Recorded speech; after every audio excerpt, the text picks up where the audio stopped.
You've been a strong advocate for transportation reforms, while some suggest we just need new revenue.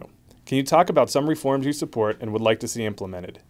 I would still like to see congestion relief and freight mobility as one of the highest priorities of looking at our transportation package.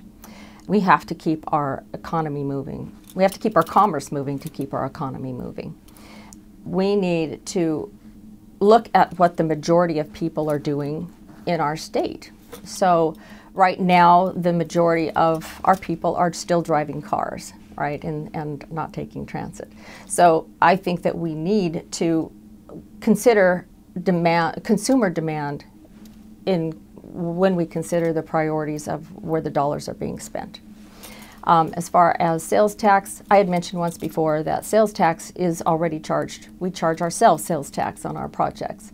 If we cannot eliminate paying ourselves a sales tax, then I think that we need to at least divert the funds which currently go to the general fund, could go to the transportation fund. It seems to make more sense. Raising gas taxes will hurt those the most that can afford it the least, and we don't want to go there if we can. Can you give us an update on your House Bill 1819, which is moving ahead in the legislative process?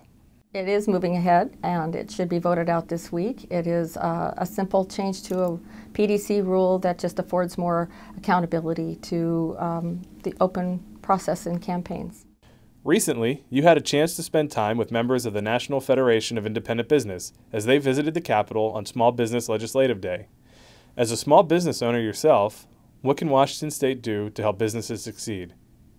We need to protect small businesses from the onslaught of these job-killing regulations, such as mandatory sick leave, excessive wage controls, mandatory vacation pay, all of which small business can't afford. And ultimately, it'll lead to job loss and underemployment. What can we do to make workers' comp insurance more affordable? Washington is the only state in the country that still maintains a monopoly on worker comp insurance. And consequently, this makes it one of the most expensive. So in order to make it more affordable for small businesses, I would like to introduce private competition into this. How do healthcare costs affect small business? Healthcare costs continue to be one of the biggest cost drivers for small businesses.